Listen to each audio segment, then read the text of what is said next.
نحمدہ و نصلی علی رسولہ الکریم اما بعد فاعوذ باللہ من الشیطان الرجیم بسم اللہ الرحمن الرحیم اللہم صلی علی محمد و آل محمد۔ آج ہم مسجد میں بیٹھنے کی فضیلت جو ہے اس کے بارے میں بات کریں گے۔ مسجد اللہ تعالیٰ کا گھر ہے، تمام روئے زمین سے مقدس جگہ ہے جہاں بیٹھنے کا بہت ثواب ہے۔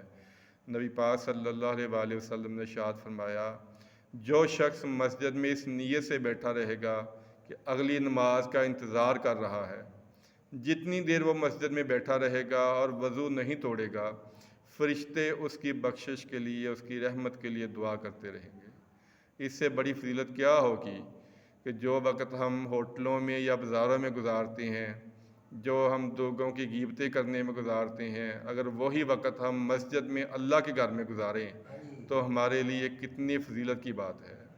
لیکن ایک بات یہ ہے کہ مسجد کا ادب و احترام بہت ضروری ہے۔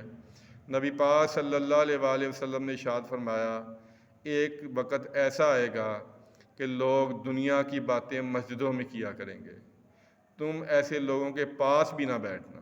وہ خود تو گناہ گار ہوں گے، لیکن جو ان کی باتیں سنے گا، ان کی باتوں میں شامل ہوگا، وہ بھی گناہ گار ہوگا۔ مسجد میں بیٹھنا، اللہ تعالیٰ کا ذکر کرنا بہت فضیلت اور بہت قسمت کی بات ہے۔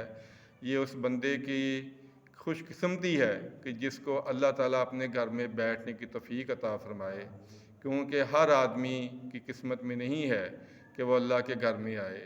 نبی پاک صلی اللہ علیہ وآلہ وسلم نے ارشاد فرمایا، اللہ کی مسجدوں کو وہی آباد کرتے ہیں، وہی ذکر کرتے ہیں جن پہ اللہ کا خاص کرم ہوتا ہے، جن پہ اللہ کی خاص رحمت ہوتی ہے۔ مسجد میں آنا، مسجد میں بیٹھنا، مسجد میں اللہ کا ذکر کرنا، مسجد کا خیال رکھنا بہت بڑی بات ہے۔ نبی پاک صلی اللہ علیہ وسلم کے دور میں ایک عورت تھی، حبشی مرد تھا یا عورت تھا، جو مسجد کی صفائی کیا کرتی تھی۔ جب وہ فوت ہو گئی اچانک تو ان کا جنازہ رات کو پڑھا دیا گیا، تو دوسرے دن آپ سرکار نے پوچھا کہ وہ جو صفائی کرنے والی عورت یا مرد تھی وہ کہاں ہے؟ تو صحابہ نے فرمایا، یا رسول اللہ وسلم وہ تو رات کو فوت ہوگی تو ہم نے آپ کو تکلیف نہیں دی، اس لیے ان کو دفن کر دیا ہے۔ تو آپ نے کہا مجھے اس کی قبر پہ لے کے جاؤ۔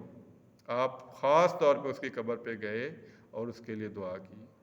تو کوشش کرنی چاہیے کہ ہمیں کم از کم ایک وقت، عصر سے مغرب، مغرب سے عشاء، جہاں تک ہو مسجد میں بیٹھنا چاہیے، اللہ کا ذکر کرنا چاہیے، اللہ تعالیٰ سے اپنے گناہوں کی معافی مانگنی چاہیے، اور مسجد کو آباد کرنے کے بارے میں سوچنا چاہیے، کیونکہ مسجد میں بیٹھنے کی فضیلت کے بارے میں نبی پاک صلی اللہ علیہ وآلہ وسلم نے بہت زیادہ زور دیا ہے، بہت زیادہ کوشش کی ہے۔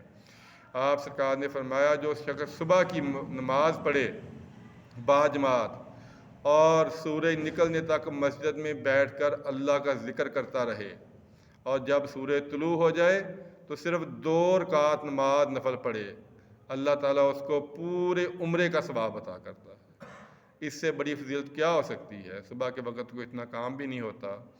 اللہ تعالیٰ سے دعا ہے کہ اللہ تعالیٰ ہمیں مسجد میں بیٹھنے کی، مسجد میں ذکر کرنے کی توفیق عطا فرمائے، جو کوئی سنا ہے اس پہ عمل کرنے کی اور آگے پہنچانے کی توفیق عطا فرمائے۔ آمین ثم آمین۔ السلام علیکم ورحمۃ اللہ وبرکاتہ۔